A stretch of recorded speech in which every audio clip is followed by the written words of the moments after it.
It Oh my brings God. up to the two. Oh my not God, their it wasn't SOS. even them. Oh no! Hey everyone, don't go hiking in Japan's Bamboo Valley. Have you guys seen it? Because we haven't. All right, let's jump into it. Today's story has a big twist at the end that has fascinated the internet for decades. Ooh. But before we get into today's story, if you're a fan of the strange, dark, and mysterious delivered in story format, then you've come to the right place because that's all we do, and we All right, upload what are we 2 doing to or this 3 times like every button? week. So if that's of interest to you, please invite the like button over to your house for a pizza party, but then only serve them fermented herring. What? Only serve them fermented herring. Also, please subscribe to our channel and turn on all notifications so you don't miss any of our weekly uploads. All right, let's get into today's story. That was a little extra. Yeah. do we still get pizza? I'd still want pizza. Yeah. SOS. Japan is comprised of 4 major islands. The northernmost island is called Hokkaido, and on Hokkaido there is this beautiful national park called Daisetsuzan that is nicknamed the Playground of the Gods, because the park is basically all these huge mountains that stretch up into the clouds. The tallest mountain inside of this park is Mount Asahidake, which reaches an elevation over 7,500 feet, and it is a very popular hiking destination. The trail that brings you to the summit of Mount Asahidake is considered relatively straightforward. It's pretty much just a straight line. But there is one very tricky spot. On the way up, as you get closer and closer to the summit, the trees begin to disappear and you're left with this kind of open landscape where the trail becomes fairly ambiguous. It's hard to know where you're going. And so hikers are instructed to look for a landmark, which is this big square boulder that's known as Safe Rock. And once you get to Safe Rock, apparently the rest of the trail is easy to identify and follow all the way up to the summit. There's a catch though. In the same area as Safe Rock is another large square boulder Come on. that looks exactly like Safe Rock. Oh, no. And this imposter is called Not False Safe Rock. Rock. If a hiker can That's what I thought. I mean, it definitely doesn't look anything like the Safe Rock. No, but can we spray paint the Safe Rock? Oh, you mean like, Just make it very distinguishable somehow? I guess. I mean, it would be really weird though to be like traveling out in nature and all of a sudden just like not Safe Rock. Like this isn't the one. I'm sure it would help some people. I'm sure it would, but confuses breaking my false immersion. Safe Rock for the real thing and then attempts to take the path leading away Okay. from the imposter, they will be led down a path that many people have gotten lost on. Whoa. And first, it will feel like you are making progress towards the summit of the mountain. But eventually, the trail begins to gradually go downhill. Now, you would think that would be a fairly obvious red flag. Yeah, if right? the trail is going down and you're trying to go up to the summit, that probably something's gone wrong here, you've taken a wrong turn. But put yourself in the mind of someone who's made this mistake. In their mind, they reached the landmark of Safe Rock, although it was the imposter, false Safe Rock, and so they think they're on Yeah. the right path. And if this is their first time being on this mountain, which a lot can of see people that. it is, they'd probably convince themselves that they've gone the right way. but like you're going down. Yeah, but maybe you're eventually gonna go up, you know? I mean, even he sounded like when he said it, he was like, I mean, most people would think if you're going down, you're not going up. Like, oh, so that's the big red flag, right? That's the red flag we're supposed to... It's fine. We'll just keep going. And just keep on going. And so if you just keep on going and you don't recognize this mistake, about a mile away from false Safe Rock, you enter into this valley that's completely overgrown with thick bamboo. It's very swampy and there's lots of very steep cliff drop-offs. And once you go inside of this area, you can't see anything because the bamboo is so tall and so thick. And so it's very easy to get turned around and it's pretty easy to accidentally walk off of a cliff. And so over the years, God. hikers who have accidentally taken the trail leading away from false Safe Rock have gotten lost in this treacherous area, and not all of them have come back. In July of 1989, 2 men from Tokyo were hiking up the trail towards the summit of Mount Asadake when they reached what they believed was Safe Rock. However, it was not. It was false Safe Rock. And so when they followed the trail leading away from False Safe Rock, it was not long before they were lost in that valley overgrown with bamboo. That night, when these two men did not come home, their friends and family called the police and a search was launched for them. Over the first couple of days, there was no luck. They could not find these two guys. They had no idea where they had gone. They looked all over the swampy area thinking that's where they might be, but they couldn't find them. But then on July 24th, a helicopter was flying over the mountain over an area that had not really been thoroughly searched. It was just to the east of that valley with all the bamboo where they expected them to be. And this helicopter pilot, as he went around a corner, he got a view down to the midsection of the mountain and he saw this big, wide open clearing. And right in the middle of this clearing are three huge letters. They are spelled using birch logs, and the three letters are SOS. Oh. SOS is an international code used to signal extreme distress. People who go missing or who get stranded somewhere, they will try to spell the three letters SOS as big as they possibly can, and then they will camp out near their signal in hopes that someone will see it and then come and rescue them. This helicopter pilot that's seen this distress signal immediately flew over the letters, expecting to look down and see the two missing hikers from Tokyo. Yeah. But when he was hovering over the SOS and he's looking down, there was no one there, despite the fact that this was a wide open area. They are not in the Bamboo Valley anymore. But either way, he signaled to the rest of the search party that he had found their SOS signal, and before long, more helicopters and search teams were brought over to that area. And then several hours later, a search team that was on the ground, who was walking about 2 miles north of this SOS signal, saw these two very haggard-looking guys come out of the bamboo brush, and they come walking up towards them, and it turns out it was the missing men from Tokyo. They were very ragged, they were dehydrated and famished, and they were kind of on the brink of death, but they were alive and they were extremely happy to have been found. Amazing. So a helicopter was brought in, the great two men ending. were flown out to the nearest hospital, and then after receiving medical care, it was determined they would both make full recoveries. Excited by this news, the pilot and some of the other rescuers went to the men's hospital room to pay them a visit. And over the course of their conversation, the pilot my brings God. up to the two Oh my not god, their it wasn't SOS. even them. Oh, no.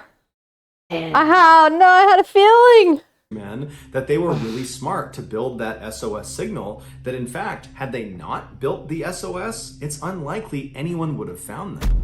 And as soon as the two men heard this, they reacted to it, they looked at each other, then they looked at the pilot and they said, "What SOS signal? We didn't make an SOS signal."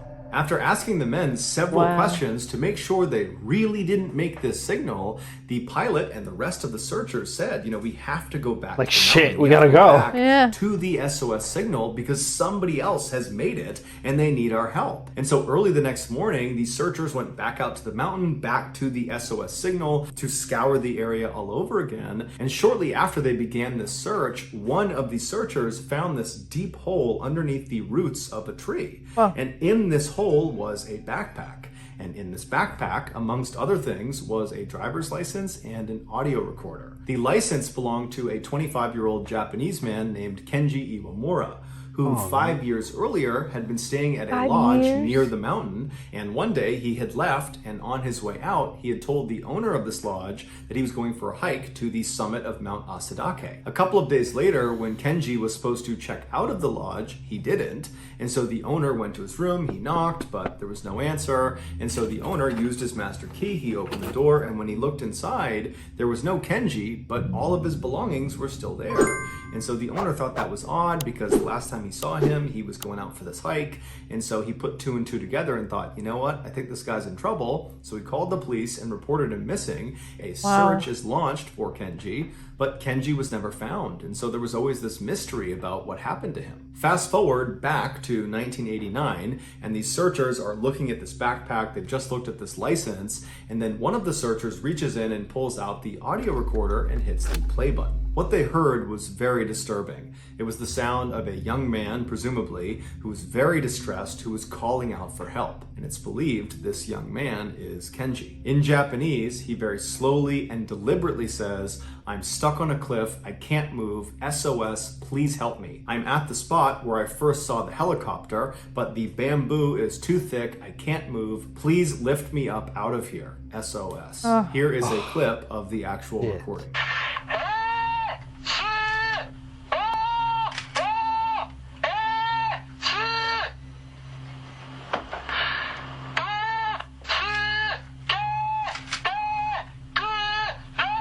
At this point, it seemed fairly obvious to police that based on the proximity of the backpack to the SOS letters and the fact that the recording, which was in the backpack, had Kenji literally saying SOS. He says this on the recording. Gotta be his. Yep. Kenji must have been the one who built this SOS sign. He must have built it back in 1984 when he got lost. Ow. So there was an SOS sign there for years. Unless it's not his. Unless it's not his. Unless we got another twist in here. Oh boy. And so now that the police believed they had solved the mystery of who built the SOS sign, they now needed to figure out where this person went. Where was Kenji? And so over the next several hours, searchers continued to look around the immediate area of where this backpack was found, and soon they would discover something that, according to police, solved this 5-year-old mystery. They figured out what happened to Kenji. Now, there is no official police narrative, at least not online, that explains step by step what happened to Kenji. So what I'm about to share with you is what I was able to deduce from all of the official reporting that I could find online. In 1984, Kenji left his lodge and headed for the summit of Mount Asahidake, and on the way up, he most likely mistook the false safe rock for the safe rock, and just like the two men from Tokyo would do 5 years later, Kenji went down the wrong path and got lost in that valley covered in bamboo. At some point, Kenji stopped trying to find his way back to the trail and instead tried to just go down the mountain any way he could. And so as he's making his way through this very thick vegetation and this bamboo, he eventually gets to a point where he lowers himself down over this ledge and he lands on this cliff. And as soon as he lands, he looks over the edge and he realizes he can't go any farther. It's too steep, it's too dangerous. Damn. But when he turns around to try to climb back up, it's also too steep. So he was trapped on this ledge. And so there on this cliff ledge, he sits and waits, hoping that someone has reported him missing and they will come and find him before he dies. And at some point, as he's sitting there waiting, a helicopter flies overhead. And Kenji most likely was elated. He probably believed they saw him and he thought he was going to get rescued, but the helicopter would eventually just fly away, giving no indication of whether they had actually seen Kenji. Damn. And so for what must have been at least a couple of days, Kenji sat on this ledge expecting this helicopter to come back, but over time he gradually came to the conclusion that that helicopter had probably not seen him and they were not coming back. There was no rescue party inbound for him. And so it was around that time, as he's having this horrible realization, that he pulls out that audio recorder and he records that very eerie and distressing message where he's calling out for help and saying that he's stuck on this ledge. And then after he was done, at some point, Kenji came to the conclusion that his best chance at survival was not waiting for some helicopter to potentially come back, because at this point that seemed really unlikely. Instead, his best chance and perhaps only chance was to try to climb down this cliff right in front of him that he had already determined was way too dangerous. And so Kenji lowered himself and began climbing down this cliff, and miraculously, he got all the way to the bottom where the ground leveled off without serious injury. And so from that point, he just kept on walking down the mountain, trudging through all this bamboo, until he actually leaves the bamboo and enters this huge clearing on the side of the mountain, where basically it's devoid of any vegetation besides some birch trees off in the distance. And it was in this clearing that Kenji would construct that SOS signal, believing that was his ticket out of there. But unfortunately, it was not. 5 years later, after searchers had just located Kenji's backpack underneath the roots of that tree, they would go on to make that huge discovery that solved the 5-year mystery. And that discovery was a partial human skeleton laying nearby. And eventually, that skeleton would be determined to be Kenji's. And at this point, the police said they were not suspecting foul play in Kenji's death. However, they did not release his exact cause of death. It's unclear if they just could not determine it or if they didn't want to release it publicly, but either way, we don't know what it is. And then after that, the police just closed the case and said, okay, we're done. But to the people who had been closely following this story, because this was a big deal at the time in 1989, they thought the police were kind of missing something. There was this obvious, huge discrepancy that they all figured the police were going to address at some point, and now it seemed like they weren't. And a lot of people felt like this is not a discrepancy you can just sweep under the rug. This is What's the really discrepancy? Uh-huh. So the SOS sign was there. A giant hole? Why wasn't he in the hole? I guess. Wait, the recording was made when he was stuck On the cliff. on the cliff, and then he got down. Yeah. And he never recorded anything else after that. Let's find out. Deal. And that discrepancy was, how could Kenji have made that SOS signal? As a reminder, the 3 letters SOS This that huge. was found in that clearing, they were made with 19 birch tree logs. Each letter was 16 feet tall and 10 feet wide. And each log, each birch tree log, Oh, that made damn. these letters Dude, Okay. it was they were not all his about sign. the same length and appeared to have been expertly cut, indicating they had been chopped with an axe or some other cutting tool. And where Oh, this wow. SOS was actually located in that clearing, it was several hundred feet away from the other birch trees. So on top of the enormous effort that would go into cutting down 19 trees with an axe, and I can assure you that cutting down a tree with an axe or a hatchet is way harder than you think it is. think so, Kenji yeah. would have also had to expend a lot of additional energy just dragging the felled logs over to the Yeah. area where he actually built the signal. Basically, this was a gargantuan task that even for someone who was fit and healthy and strong in the best of conditions, they would still struggle with this. And so the idea that Kenji, after being missing in the wild for several days, he's probably dehydrated, he's famished, he's tired, he's sore, he's scared, he's in the worst possible shape you can be in, the idea that he pulled this off is kind of unbelievable. Yeah, there's and no in way. fact, the person who did Kenji's autopsy would say that Kenji was not physically capable of putting together that SOS signal. He was just too weak. How Damn. And insane there's another is this? complication to factor in. There was no axe or any other cutting gonna tool say, he didn't mention found that. anywhere near the SOS signal, near the skeleton, near the backpack, nowhere. There was no Dude, how this one SOS sign helped find 2 people that were lost, Mm-hmm. found another body, and we still don't know who made the SOS sign. Yeah. What the heck, dude? cutting tool. So either Kenji did have an axe and somehow mustered the superhuman strength necessary to chop down 19 trees, and then he built this SOS signal, in which case, why didn't There's the no way. authorities find the axe? Or Kenji did not have an axe, in which case, why were there 19 perfectly cut birch logs just laying around in an area that virtually no one went intentionally? When the police just would not answer these simple questions about the axe, people began coming up with their own theories as to what happened. The most prominent theory was that Kenji was not actually alone. This would explain Oh. how he went about building that SOS signal. He had help. And it would also explain why Kenji's family, when they heard that audio recording for the first time, they said, that doesn't sound like our son. And so according to this Oh, come person on. theory, that recording wasn't of Kenji. It was of this other person, this additional person. People who subscribe to this theory also point out that originally the skeleton was not classified as belonging to Kenji. It was classified as belonging to some unknown female with type O blood. The media and the public went crazy at this revelation, and very quickly the police were being hit with lots of questions Yeah, about hello? this development, which they had no idea what to say about it.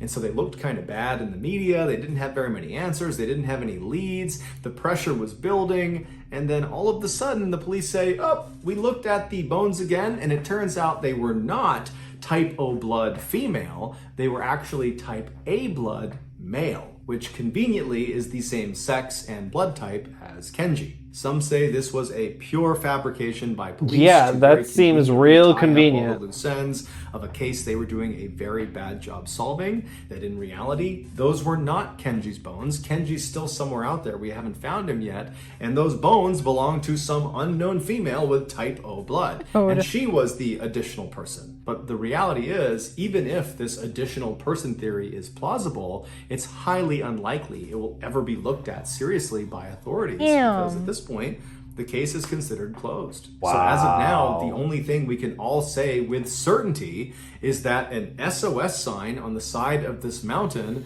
saved the lives of 2 men from Tokyo in 1989. But exactly who the sign builder or builders were, and then what happened to them, still remains a mystery. That's for many people. wild. So that's gonna do it, guys. If you've got Damn. This is probably one of the most interesting stories I've heard in a while. Just Yeah. like A random SOS sign. I didn't even realize that it was made out of like whole trees. I didn't either, but I mean, it was obviously a huge sign. Well, it was a huge sign, but like it was a blurry photo, so I assume they just like put a bunch of things to make it look like it. But the fact that they were each individual logs is too much. Yeah. Way too much. I also don't think the female was the person he was with, because one, the family said the voice on the recorder, which was male, wasn't their son. And not that women aren't strong, but if he wasn't capable of doing it, I don't know if a woman was. Well, even then, like, that could have just been another random, right, like, person that got lost out there. Like, the sign would have either been made before that skeleton was there or after. But there's no way to know, because literally it's just no one's out there. Like, the fact that the SOS sign could have potentially have been there for like ages just shows that they should just take that fucking fake rock out. Like, just get rid of it. Or like you said, just spray paint it or something. Just give them a little nod of they're going in the wrong direction. It's too consistent, you know? If there's so many people getting lost out there. Like, I can understand to an extent, like, oh yeah, the risk. But you got a fake rock. It looks a lot like the real rock, which leads you down the right path. I mean, that's just nuts. That's nutty. That's sad. Oh, man. Well, on that note, thanks so much for watching. If you like what you saw, please subscribe. If you have any suggestions, leave them in the comments, and we'll see you in the next one. Yeah, see ya. Bye.